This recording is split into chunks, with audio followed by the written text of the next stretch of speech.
The sound of breaking glass would forever haunt 4-year-old Sophie Carter, etching an indelible memory of the night her mother died. But on that crisp January evening, she was merely a preschooler, entranced by how her spilled apple juice sparkled in the kitchen light. Her mother, Emma, then 28, was cleaning up the mess, unaware that in just a few months she would be at the center of San Francisco's most sensational murder investigation. Across the city, in a luxurious Palo Alto mansion, Dr. Nathaniel King stood in his private study, a glass of 18-year-old scotch in hand, reviewing the profile of Evergreen Academy's newest art teacher. Upstairs, his wife, Isabella, was sound asleep after another grueling 14-hour day managing her hospital department. Their children, Ethan and Mia, were lost in their teenage worlds, leaving Dr. King alone with his thoughts and his growing obsession. Emma's life had begun in the suburban quiet of Santa Clara, where she had always been the girl who saw beauty in the broken. Her father, David, worked as a mechanic, while her mother, Linda, ran a small florist shop. Money was tight, but they nurtured Emma's artistic talent. Their modest home became her first gallery, its walls covered in drawings and paintings that chronicled the dreams of a girl who painted in vivid hues.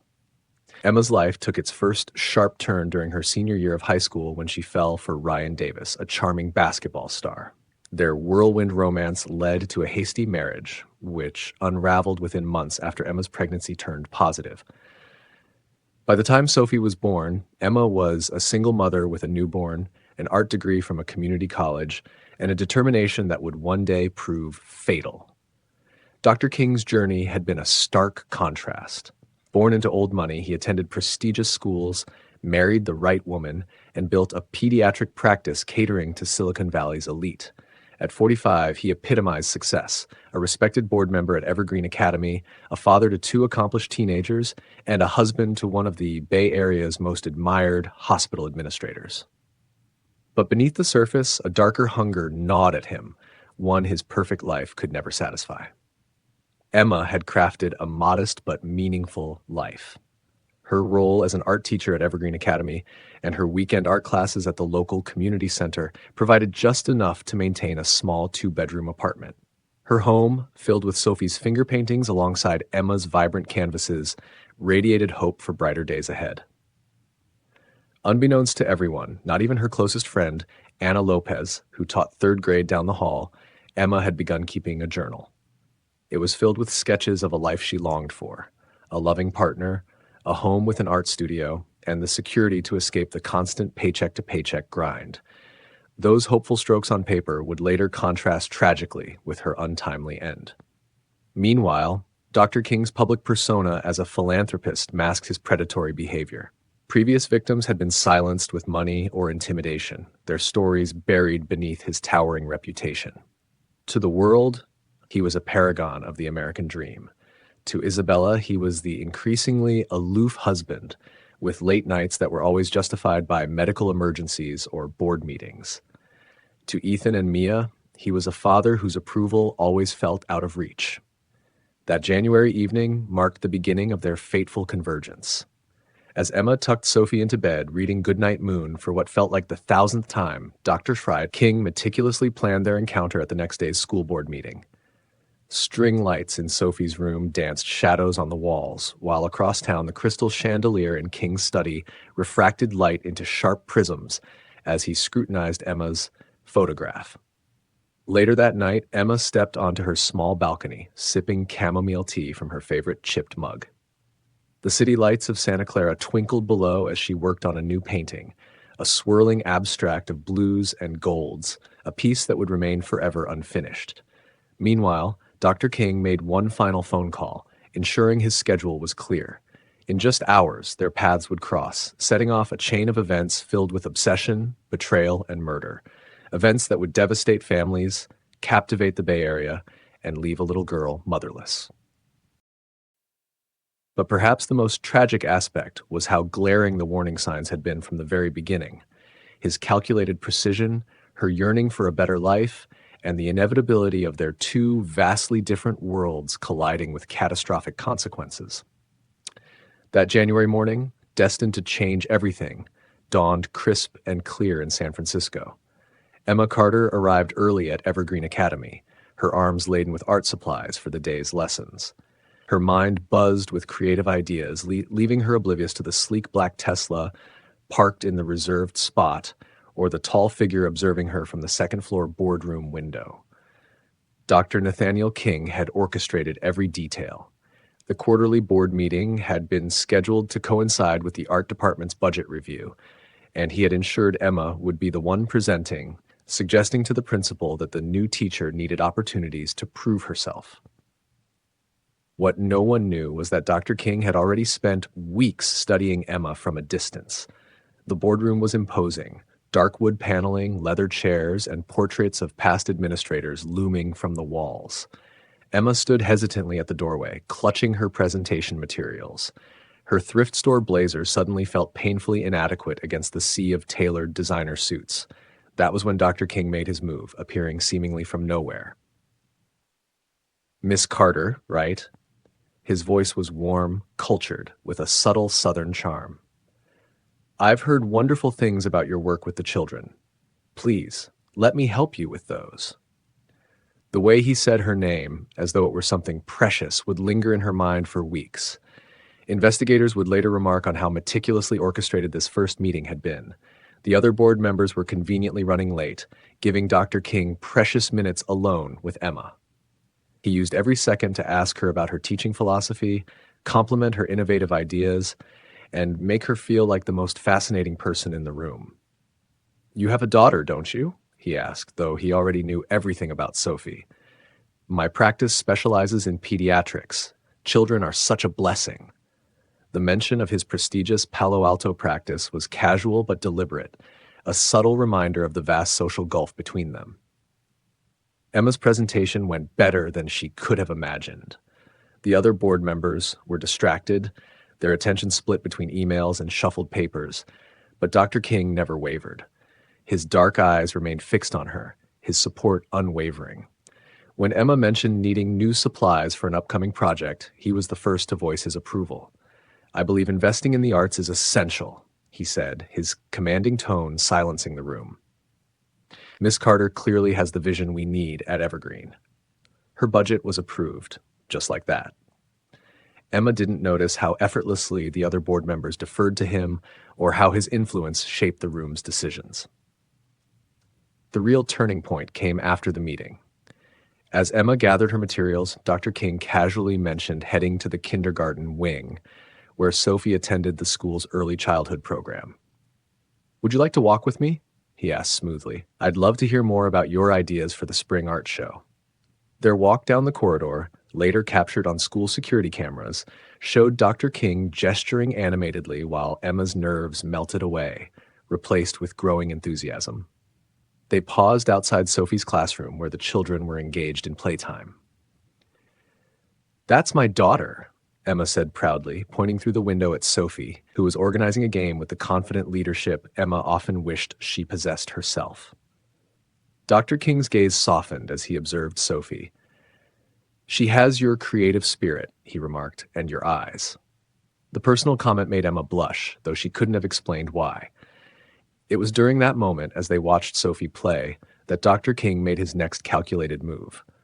"You know, my daughter Mia used to love art at Sophie's age," he began, his voice tinged with nostalgia. "She's a teenager now. They grow up so fast. I've been thinking about getting her back into it. Would you consider giving her private lessons? The school rate for outside services is quite generous." The offer was flawless. It provided Emma with the extra income she desperately needed while establishing a legitimate reason for ongoing contact, subtly beginning the process of entwining their lives. When Sophie noticed them and ran to the window, waving excitedly, Dr. King responded with a grandfatherly warmth. "Hi, Dr. King," Sophie called through the glass. She knew him from his visits to her classroom for routine health checks, a detail he had carefully orchestrated. "Are you my mommy's friend?" Sophie asked innocently. "I hope so," Dr. King replied, smiling at both mother and daughter. "I certainly hope so." That evening, as Emma drove home with Sophie chattering in the back seat, she felt a glimmer of hope she hadn't known in years. The prospect of extra income would help with bills, but more than that, she felt seen. truly seen for the first time since her divorce. She didn't notice Sophie's casual comment that Dr. King had already visited her classroom 3 times that month, or think to question why a busy pediatrician would take such an interest in a kindergarten art program. Back in his Palo Alto office, Dr. King was logging details into a private file on his encrypted laptop. Beside Emma's staff photo, he added a new entry. First direct contact successful. Subject responsive to attention and professional validation. Daughter provides excellent point of connection. Below, he began plotting the next phase of his deliberate seduction. Within days, expensive art supplies began arriving at Emma's classroom. Each delivery came with a handwritten note on Dr. King's monogrammed stationery, praising specific aspects of her teaching. To her colleagues, it appeared to be nothing more than professional mentorship. To Emma, it felt like magic. To others, it appeared as simple professional mentorship from a generous board member. But to Emma, it felt like magic. Finally, someone who truly understood her passion for teaching and saw her untapped potential. The school's security cameras began to document their interactions with growing regularity. A conversation in the parking lot that lingered longer than necessary, a lunch meeting in her classroom to discuss Mia's upcoming art lessons. Experts would later analyze Dr. King's body language in these moments. The subtle way he leaned in when Emma spoke, the brief touch of his hand on her arm or shoulder, and how he consistently positioned himself between Emma and any male staff members who approached. One person, however, noticed something off. Anna Lopez, who taught 3rd grade, grew increasingly uneasy about how often Dr. King found reasons to visit Emma's classroom. "Be careful," Anna warned her friend one morning over coffee. "There's something about him that doesn't sit right with me." Emma dismissed the concern with a laugh. "He's married, Anna. Respected. Far above my social circle. What could possibly be inappropriate about him helping me?" What Emma couldn't know was that in his private study that evening, Dr. King was crafting a text message that would escalate their relationship to the next level. It was an invitation to discuss her career over dinner at an exclusive Nob Hill restaurant, a venue he knew his wife and her social circle would never frequent. As he typed, he glanced at the growing file on Emma Carter stored on his encrypted laptop. It now contained details about her financial struggles, her daily routines, and, most significantly, her evident longing for a better life. The stage was set, the players in position, and the tragedy was already in motion. Emma Carter, finishing her final class of the day, had no inkling she was the target of a dangerous obsession. Instead, she was simply excited to check her phone, hoping for a message from the distinguished doctor who had shown such interest in her career. Within hours, the message would arrive, marking the beginning of a path that would irrevocably alter her life. By early February, Emma's world had transformed in subtle yet profound ways. The first-year art teacher who once scraped together supplies from dollar stores was now surrounded by premium materials, all donated by Dr. Nathaniel King. Her once-empty classroom calendar was brimming with private lessons for his daughter, Mia, each session scheduled for times he could conveniently attend. The security cameras at Evergreen Academy silently chronicled the evolution of their dynamic. The changes began with small, seemingly thoughtful gestures. A leather portfolio left on her desk one morning, far beyond what her salary could afford. The note accompanying it read in Dr. King's elegant handwriting, "Every professional needs proper tools." When Emma tried to return the gift, Dr. King waved away her concerns with practiced charm. "Consider it an investment in our students' future," he said with a smile that left her feeling both flattered and unsteady. Their first dinner meeting took place at Le Chateau, an exclusive French restaurant in Nob Hill, where valet parking alone cost more than Emma's weekly grocery bill. She agonized over her outfit before settling on an old black dress she had once worn to a cousin's wedding.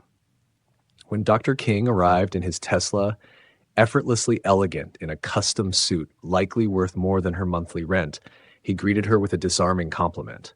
"You look stunning," he said, helping her out of her car with an old-world courtesy she had only seen in movies. The maitre d' greeted him by name, escorting them to a private corner booth. "I took the liberty of ordering wine," he said, as a server appeared with a bottle of Chateau Margaux. Emma, unfamiliar with fine wines, didn't realize it cost more than her monthly income.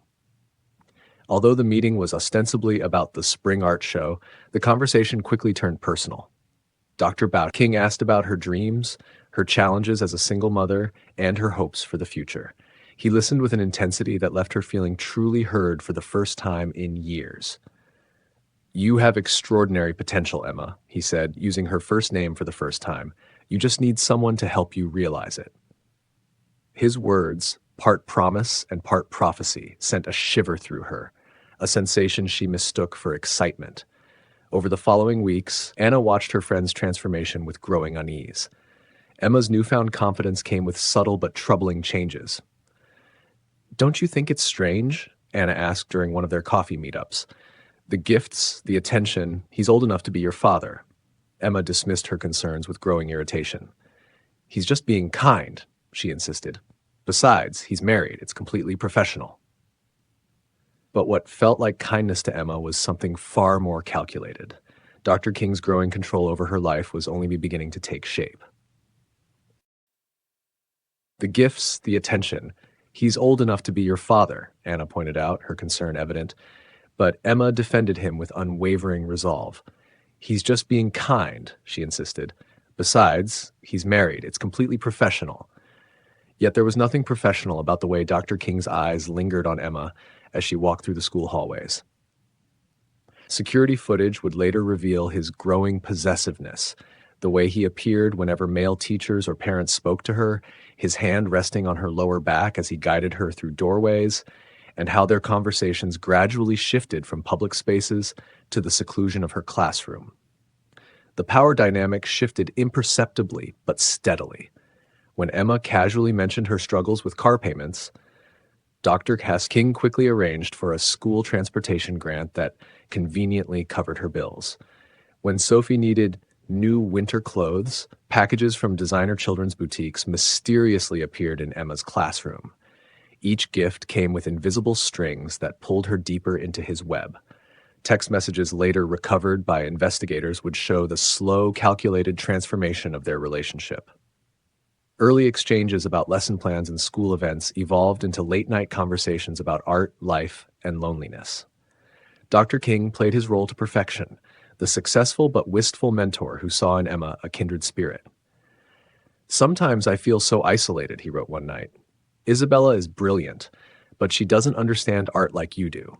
She doesn't see the world's beauty the way we do." The message arrived at 11:43 p.m., long after his wife had gone to bed in their Palo Alto mansion. Emma's response revealed her growing emotional dependency. "I know what you mean," she texted back. "It's like no one else really sees me, except you." She didn't notice how his messages always arrived when she was most vulnerable, late at night after Sophie had fallen asleep, when the quiet of her apartment felt overwhelming. By March, Dr. King had woven himself into nearly every facet of Emma's life. He knew her schedule, her finances, her dreams, and her fears. He attended every school event she was part of, always present in a way that felt both supportive and supervisory. If another man approached her, Dr. King found ways to interrupt or subtly intimidate without drawing attention. Her classroom was soon filled with professional-grade art supplies, her wardrobe upgraded with gift cards to expensive boutiques that appeared in her mailbox, and Sophie's preschool tuition suddenly covered by a school board scholarship. Each gesture seemed generous, but it only served to make Emma more dependent on him, more grateful, and more blind to the sinister motivations behind his actions. In his private study, Dr. King's obsession deepened. His encrypted laptop was filled with hundreds of photos of Emma, teaching, laughing with students, walking with Sophie.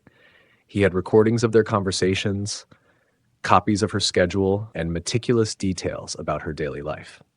While his wife worked late at the hospital and his teenage children pursued their own activities, he spent hours strategizing his next move.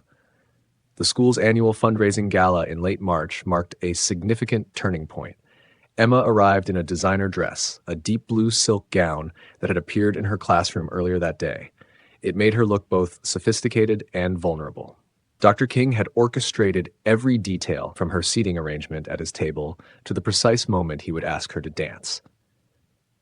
"You look absolutely breathtaking," he whispered as they moved across the dance floor, his hand resting on her waist with a possessiveness that was impossible to ignore.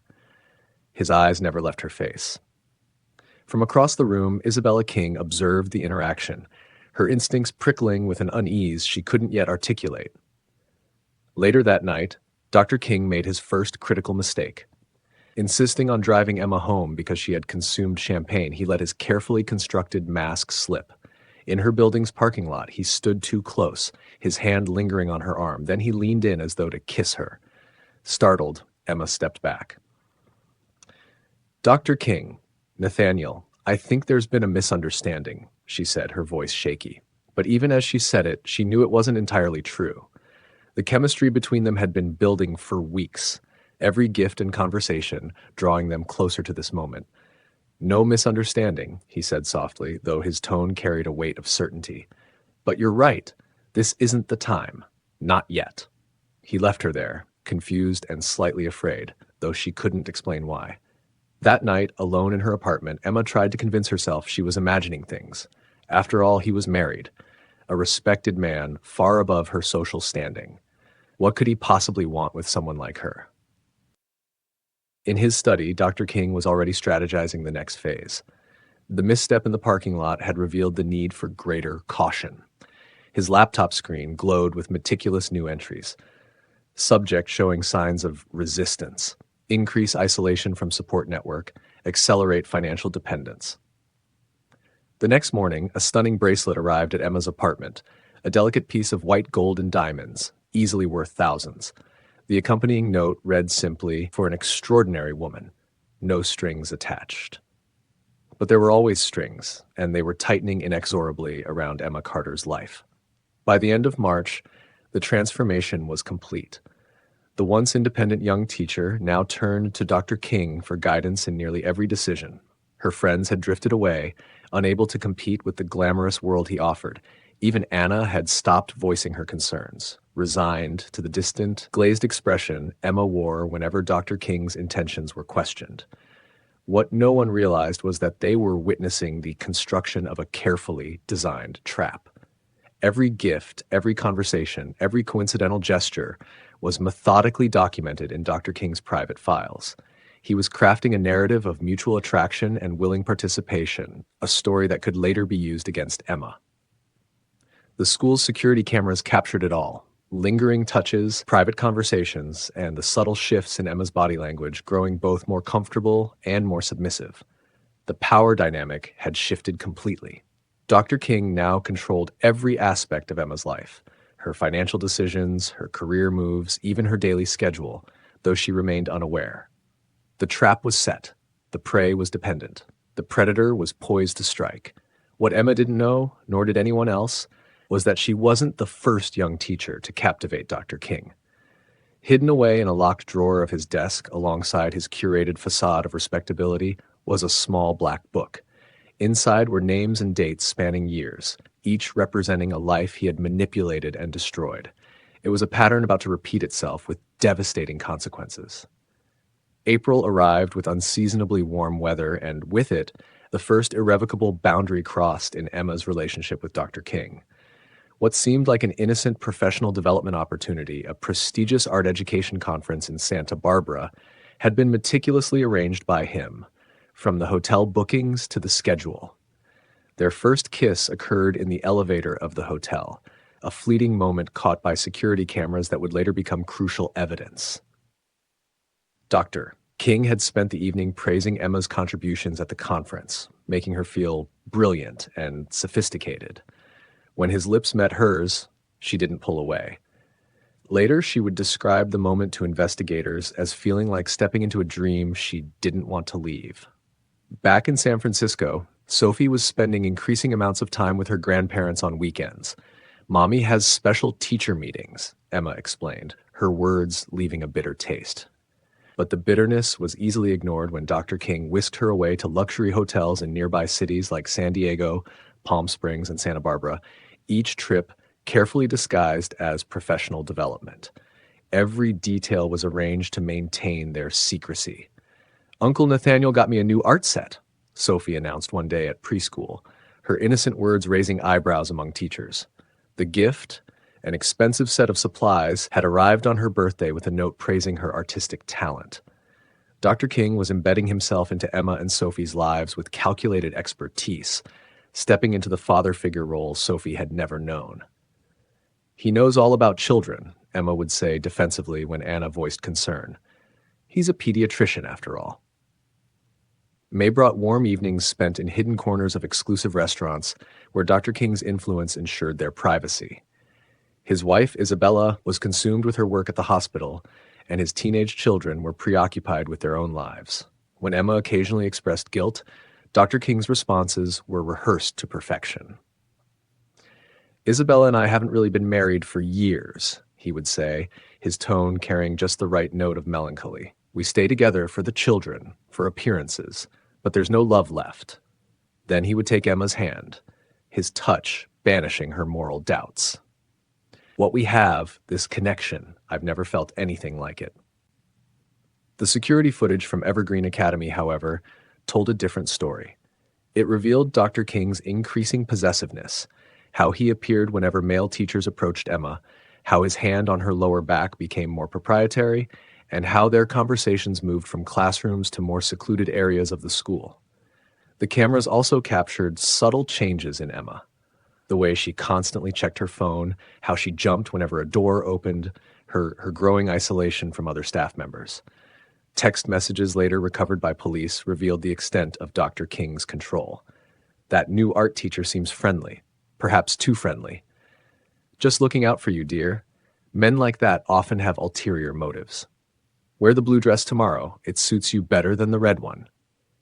Each message was cloaked in concern, but the control was unmistakable.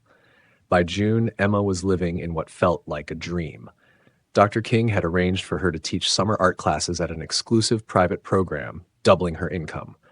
Her apartment was now adorned with original artwork he had purchased, her closet filled with designer clothes that arrived as surprise gifts, and Sophie attended an expensive summer camp, all mysteriously covered by a school board initiative.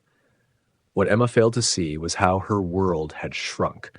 Her Friday coffee dates with Anna were a distant memory. Calls from her parents often went unanswered. Even her beloved community art classes had been abandoned in favor of private lessons with wealthy students, Dr. King referred to her. "I just want to protect you," Dr. King would say, his deep voice laden with false concern. "The world can be cruel to talented, beautiful women like you." And with every gesture of protection, the walls of Emma's cage grew higher. He would say, his deep voice full of concern, "The world can be cruel to talented, beautiful women like you." Each warning came wrapped in a gesture of protection. A new car because her old one wasn't safe enough, a sophisticated security system for her apartment, or a private driver for evening events. By July, the cracks in their carefully maintained facade began to show. Isabella King, suspicious of her husband's frequent absences, hired a private investigator. Dr. King's response was immediate and calculated. He arranged for Emma to attend an art education program in San Francisco, creating physical distance while he worked to neutralize the threat. "It's an amazing opportunity," he insisted, his tone brooking no argument. "Sophie can stay with your parents. Everything's arranged." What Emma didn't know was how meticulously he had orchestrated her acceptance into the program and ensured her daughter's care would keep her tethered to him. Each step isolated her further. Alone in a luxury hotel room paid for by the school board, Emma sketched the life she imagined. A beautiful home, Sophie growing up with a father's love, and a family bound together by art and affection. Detectives would later find these drawings in her journal, noting how Emma's identity had begun to fade within her imagined future. Every dream she depicted relied on Dr. King's presence. August brought the first significant clash. Emboldened by wine during a quiet dinner, Emma finally broached the topic she had avoided for months. "When will you tell Isabella? When can we stop hiding?" Dr. King's reaction was subtle but chilling, a flash of anger quickly masked by practiced concern. "Darling, we've talked about this," he said, his voice soft but firm. "The timing has to be right. Think about the children, all of them. Besides, would you want people to think you're the kind of woman who breaks up a marriage?" The words were gentle, yet the threat was unmistakable. That night, alone in her apartment, Emma cried herself to sleep, unable to explain the heavy ache in her chest. By September, 6 months had passed since their first kiss. Dr. King celebrated by whisking Emma away to a private villa in Montecito. The property was registered to a corporation and reserved under a false name. Everything about the weekend was perfect, controlled, secret. Back in Palo Alto, Dr. King maintained a meticulous record of their relationship in his private study. Every gift, every trip, every text message was documented and dated. He had photos, receipts, and recordings. A carefully curated collection that could either validate their love or ruin Emma's reputation, depending on his needs. The new school year brought whispers despite their precautions. Staff began noticing the way Dr. King's hand lingered on Emma's shoulder during board meetings, her increasing absence from social events, and the steady stream of expensive art supplies appearing in her classroom. No one dared speak openly. His influence was too powerful, his reputation too untouchable. As autumn settled in, Emma found herself living two separate lives. In one, she was a devoted teacher and mother, reading bedtime stories to Sophie and creating art with her students. In the other, she was Dr. King's secret passion, swept into a world of luxury and promises she had never imagined. She didn't realize that both lives were choreographed performances, directed by a man whose obsession was spiraling into something dangerous. The security cameras at Evergreen Academy continued recording moments that would later piece together a tragedy. They captured Dr. King's growing boldness, Emma's increasing dependence, and the way their secret was becoming harder to conceal. But by the time anyone reviewed the footage, it would be far too late. October revealed the first signs of Dr. King's obsession slipping into dangerous territory. The catalyst was simple. Daniel Chen, a new physical education teacher, casually asked Emma to join the Halloween party planning committee. Security footage showed Dr. King watching their interaction from the second-floor window, his knuckles white against the frame. Within hours, Daniel received an email transferring him to another school in the district. The official reason cited staffing adjustments, but the message was clear to anyone paying attention. Dr. King's influence had become almost absolute. Emma's social media accounts, once filled with cheerful posts about her art projects and teaching moments, began to change. Photos featuring male colleagues vanished mysteriously. Her Instagram, now monitored obsessively by Dr. King through a fake account, became a curated display of only the images, outfits, and activities he approved. "That dress isn't appropriate for a teacher of your caliber," he would say, his voice laced with authority and concern. By the next day, a new wardrobe of expensive but conservative clothing would appear in her classroom, transforming her from a vibrant 28-year-old into someone else's idea of a proper educator. Each gift came with an implicit requirement: wear it, embrace it, accept the control. The financial web tightened further. The lease on her new car, the upgraded apartment he had insisted on for Sophie's safety, and the private school tuition he had arranged for her daughter, all the generosity now revealed itself as chains. When Emma mentioned taking on extra art classes to supplement her income, Dr. King's reaction was swift and fierce. "Why would you need that?" he demanded, his calm demeanor cracking slightly. "Haven't I provided everything you need?" His voice turned sharp, almost dangerous. "Unless," he added coldly, "there's someone else encouraging this, independence." The threat was unmistakable. November brought the first physical manifestation of his anger. When Emma stayed late for a parent-teacher conference with a single father, she returned to her car to find the tires slashed. Conveniently, the security cameras in the parking lot had malfunctioned during that time. The next day, Dr. King insisted on providing Emma with a private driver, citing her safety as the reason. The school's Thanksgiving festival became yet another battlefield. Emma, having volunteered to help with decorations, often worked alongside other teachers after hours. Every evening, Dr. King appeared, his presence equal parts threatening and protective. "Just checking on my favorite teacher," he would say with a smile, but his eyes tracked her every move, noting every interaction and every smile exchanged with male colleagues. By December, Emma began to see the bars of her gilded cage more clearly. The expensive gifts, financial support, and professional opportunities all came with strings attached. Yet the thought of losing it all, of returning to the struggles of single motherhood, terrified her more than Dr. King's increasingly erratic behavior. The holiday season brought new tensions. At the school's Christmas party, Isabella King made a rare appearance. From across the room, Emma watched as the polished couple worked the crowd with practiced ease. Her stomach churned with guilt and longing. Later that night, back in her apartment, Dr. King's carefully maintained composure cracked. Furious over his wife's flawless public performance, he knocked over a vase in anger. "You're mine," he whispered afterward, helping her clean up the shards of glass. "Only mine." The words should have terrified Emma, but by then she was too ensnared in his web to see them as the threat they were. The school security cameras documented the shifting dynamic between them.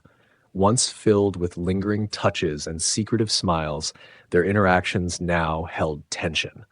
Conversations moved to secluded corners, Emma's body language increasingly defensive, and Dr. King's presence growing more aggressive. The footage showed him appearing suddenly whenever male teachers or parents approached her, a silent but clear warning. January brought a new semester and heightened control. Under the guise of enhancing her security, Dr. King installed a tracking app on Emma's phone. He began showing up unannounced at her apartment with plausible excuses about school business or Sophie's well-being. His gifts became increasingly extravagant and controlling. Designer clothes accompanied by notes specifying when to wear them, jewelry that marked her as his possession. The breaking point came when Emma attempted to attend her college roommate's wedding. Dr. King's reaction was swift and severe. He manufactured a school crisis that demanded her presence, threatened to withdraw Sophie's tuition support, and finally resorted to direct threats about her job security. "Do you really think you'd still have your position without my support?" he asked, his voice soft but menacing. "Do you think anyone else would want you, knowing what we've done?" The questions hung in the air like poison, and Emma felt the last illusion of choice slip away. In his private study, Dr. King's obsession reached its zenith. His encrypted laptop housed thousands of photos of Emma, teaching, shopping, walking Sophie to school. He had recordings of her phone calls and copies of her emails and detailed notes about every aspect of her life. Isabella, too consumed by her work at the hospital, never entered this room and never discovered the shrine her husband had created. Security footage from these final weeks revealed Emma's decline. Once confident and vibrant, she appeared thinner, jumpier, her stride hesitant. Dr. King's growing physical presence was palpable, his hand gripping her arm just a little too tightly, his body blocking her path when she tried to walk away, his face darkening when she spent too long talking to someone else. What the cameras couldn't capture was Emma's growing fear. At night, she lay awake, haunted by how she had become so dependent and so controlled. Her journal entries from this period, later found by detectives, revealed her mounting awareness of the danger she was in, tempered by her paralyzing fear of losing everything she had gained. The final entry, dated just weeks before her death, read, "I don't know who I am anymore. Everything I have, everything I am, belongs to him. But what happens if I try to leave? What happens to Sophie? To my job? To me?" She would soon get her answer, though not in the way she could have imagined. As January drew to a close, the pressure built toward an inevitable explosion, one that would shatter the illusion of Dr. Nathaniel King's perfect life and leave a little girl motherless. On a cold February morning, a pregnancy test sat on Emma's bathroom counter like a ticking bomb. 2 pink lines confirmed what she already suspected. For a moment, Emma stood frozen, her hand instinctively moving to her stomach, caught between hope and terror. Sophie was at school, the apartment silent except for the hum of the expensive security system Dr. King had insisted on installing. Emma's first call wasn't to him, it was to her mother. Tears and confusion spilled out, breaking months of strained silence. Her second call was to her doctor, confirming what the 3 tests she'd taken that morning already told her.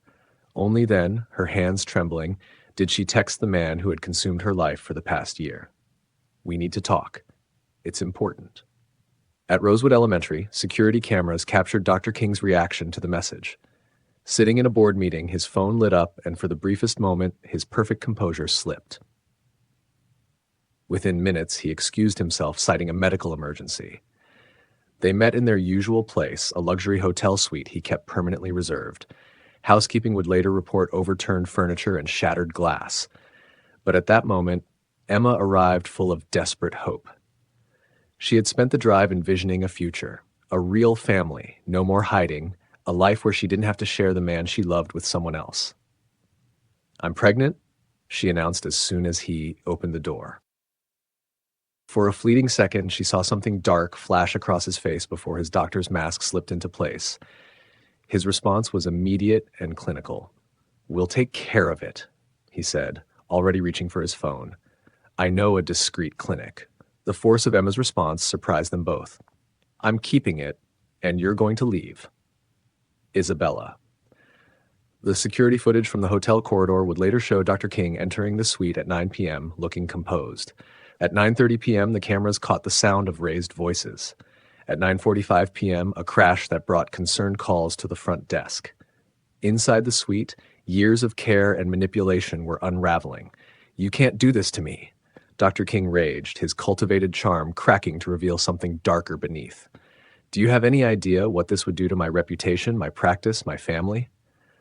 For the first time, Emma saw him clearly, not as the sophisticated mentor and lover who had swept her off her feet, but as a controlling married man who had systematically isolated her from everyone she loved.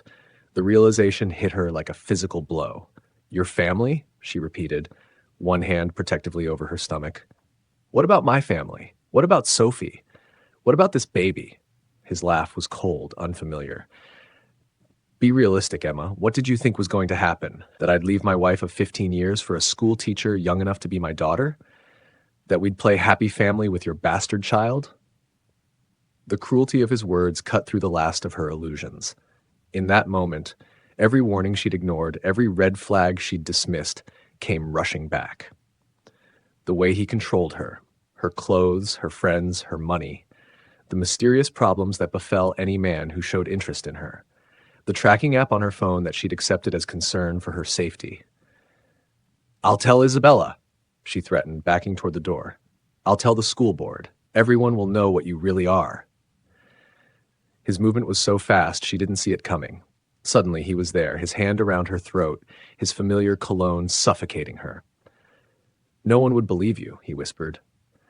"The desperate single mother seducing a respected doctor. Think about your career, Emma. Think about Sophie." When he released her, she ran. The hotel security cameras caught her flight through the lobby, mascara streaked down her face.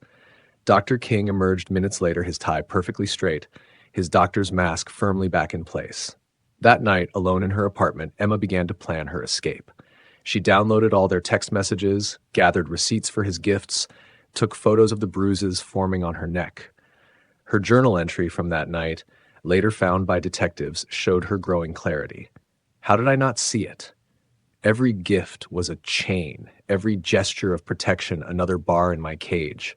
But I won't let him trap my child the way he trapped me. I won't let my baby grow up watching their mother disappear. The next day, Emma didn't show up for work. Dr. King arrived at Rosewood Elementary to find her classroom dark, her desk cleared. His calls went straight to voicemail. The tracking app showed her phone was off. For the first time in their relationship, she had slipped his control. What he didn't know was that Emma had fled to her parents' house, finally telling them everything. Her father, the retired cop who had taught her about dignity and self-respect, held her while she cried. Her mother, who had watched helplessly as her daughter disappeared into Dr. King's web, was already calling lawyers.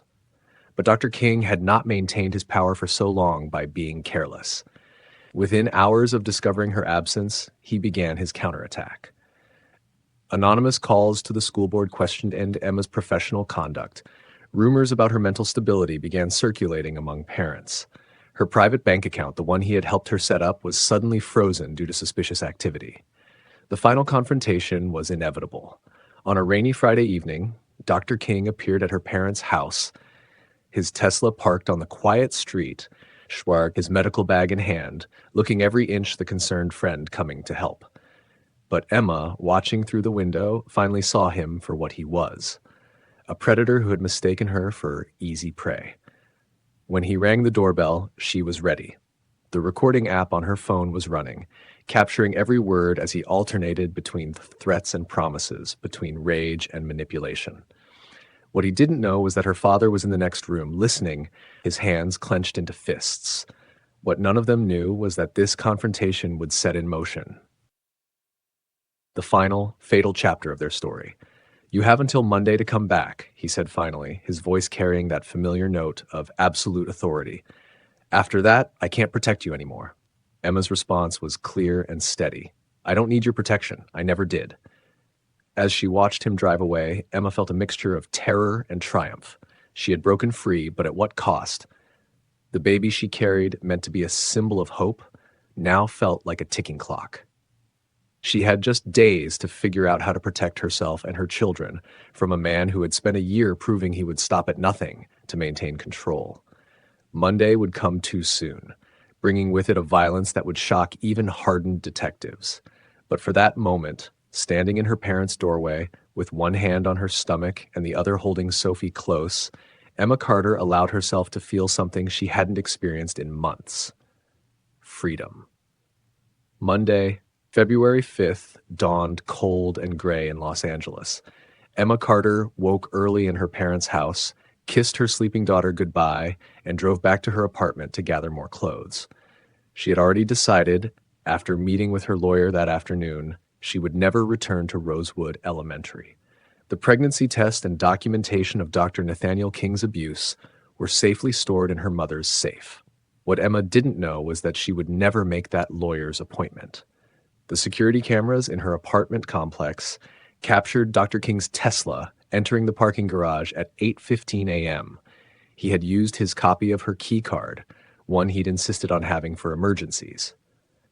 In his medical bag, alongside his stethoscope and prescription pad, was a pair of latex gloves and a syringe filled with a lethal cocktail of drugs from his practice. Emma found him waiting in her living room, sitting in the expensive armchair he'd given her last Christmas. "I thought we should talk privately," he said, his voice carrying that familiar note of authority that had once made her feel safe. One last time. The next-door neighbor would later tell police she heard raised voices around 9 a.m. By then, Emma had revealed her hand, the documented threats, the photos of bruises, the recorded conversations.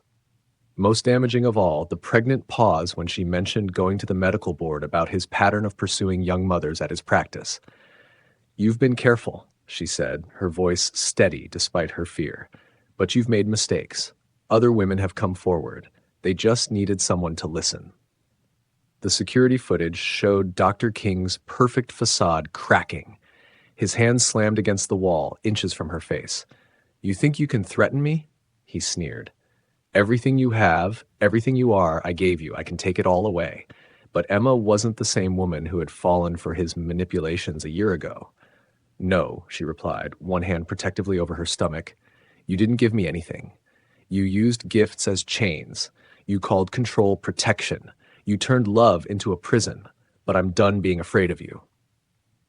What happened next was pieced together by forensics experts. The struggle began in the living room: overturned furniture, broken pictures, the shattered remains of the vase he'd given her for her birthday. It ended in the kitchen, where Emma had tried to reach her phone. The neighbor reported hearing a scream cut short around 9:30 a.m. Dr. King's medical training made the end quick, if not merciful. The syringe contained a lethal dose of drugs that would initially look like a heart attack. He arranged her body carefully, staging evidence of a tragic accident. His hands never shook. The same steady fingers that had performed countless pediatric examinations now erased evidence of his crime. The first sign that something was wrong came when Emma didn't pick up Soap Sophie from her parents' house that evening. Linda Carter, mother's intuition screaming, called the police. Officers found Emma's body at 8 p.m., looking peaceful, except for the bruises hidden under her collar. King was in surgery when the police arrived at his practice, saving the life of a child with appendicitis. His performance was flawless. His concern for his patient, genuine. But in his pocket, his phone buzzed constantly with texts from his wife, Isabella. The police were at their house asking questions about his relationship with Emma Carter. The school community's reaction was immediate and devastating. Rosewood Elementary closed for a week. Parents who had trusted Dr. King with their children's health recoiled in horror. His own children, Ethan and Mia, watched their perfect family image shatter as details emerged in the press. The evidence mounted quickly. Security footage showed his car entering and leaving Emma's complex. The syringe was found in a dumpster 3 blocks away. His fingerprints, preserved by the latex gloves, were disposed of separately. Most damning of all was Emma's journal, discovered in her mother's safe, along with the pregnancy test and photos documenting months of abuse. Detective Olivia Martinez, lead investigator, would later describe the case as one of the most methodically documented domestic abuse situations she'd ever seen. Emma knew he might kill her. Martina told reporters she left breadcrumbs everywhere, making sure that if something happened to her, he wouldn't get away with it. 4-year-old Sophie, too young to understand why mommy wasn't coming home, drew picture after picture of her mother in bright colors. Her grandmother hung each one on the refrigerator next to the last family photo taken before Emma met Dr. King, a reminder of happier times, of a young mother's smile untouched by fear. The arrest came days after the murder. Dr. King was in the middle of his morning rounds, visiting sick children with the same gentle bedside manner that had fooled so many for so long. The officers waited until he finished with his last patient, one final act of consideration for the innocent. The security cameras captured his walk of shame through the hospital, still wearing his white coat, hands cuffed behind his back.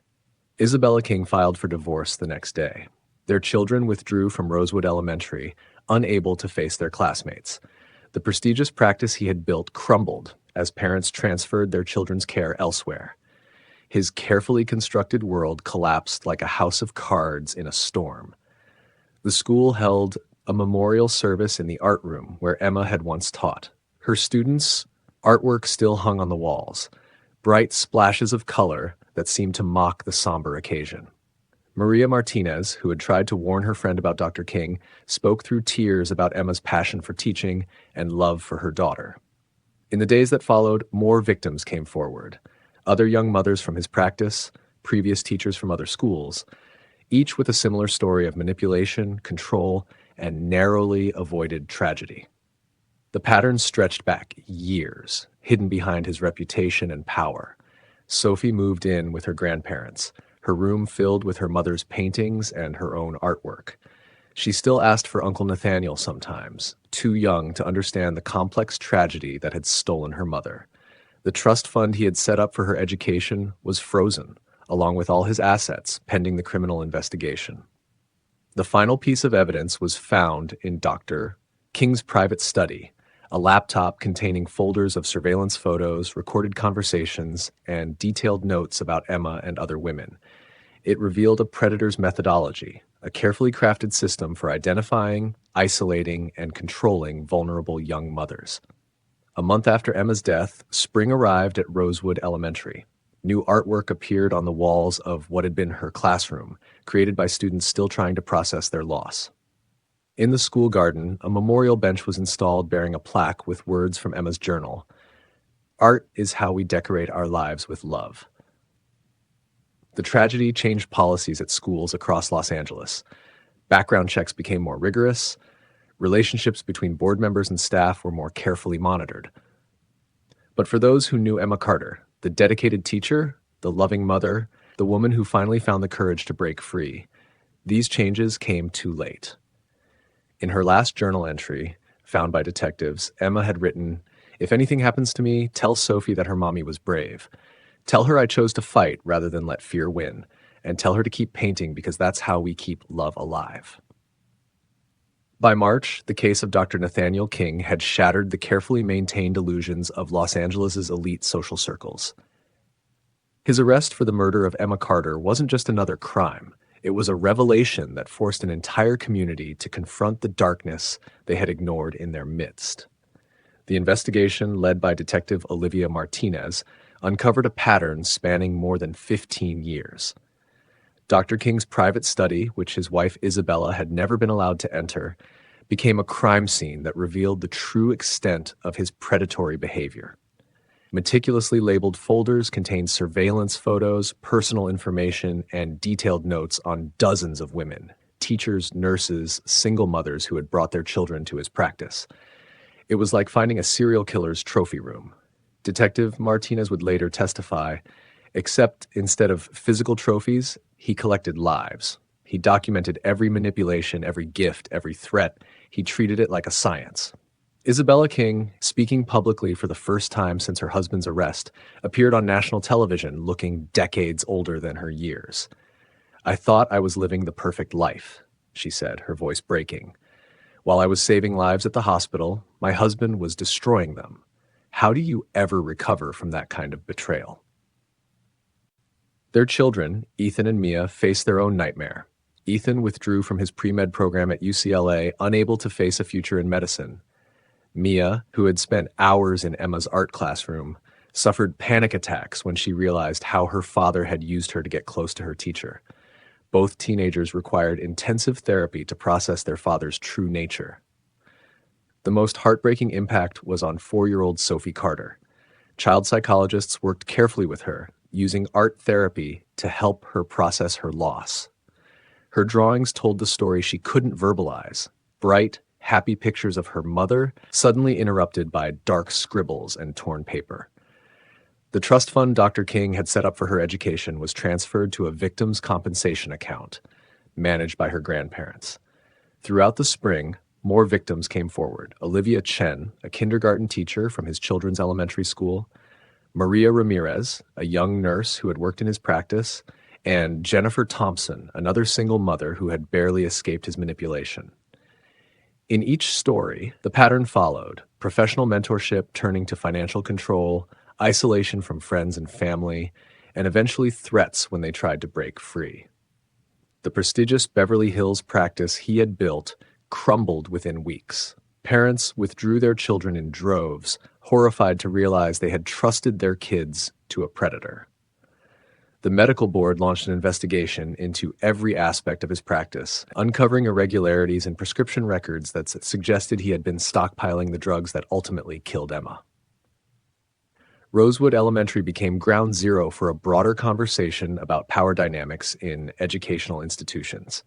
The board underwent a complete overhaul. New policies were implemented across the district, requiring transparent documentation of all interactions between board members and staff. The art room where Emma had taught was renamed the Carter Memorial Arts Center, dedicated to fostering creativity and emotional healing. Linda Carter, Emma's mother, channeled her grief into action. Using the documentation her daughter had left behind, she established the Emma Carter Foundation, dedicated to helping single mothers recognize and escape abusive relationships. The foundation's first initiative was a scholarship program for children who had lost parents to domestic violence. In June, as Dr. King awaited trial, a storage unit rented under one of his shell companies was discovered. Inside, investigators found more evidence of his calculating nature: books on psychological manipulation, surveillance equipment, and, most disturbingly, draft plans for dealing with problematic attachments. Emma's name was on the most recent list. The trial began in September, drawing national attention.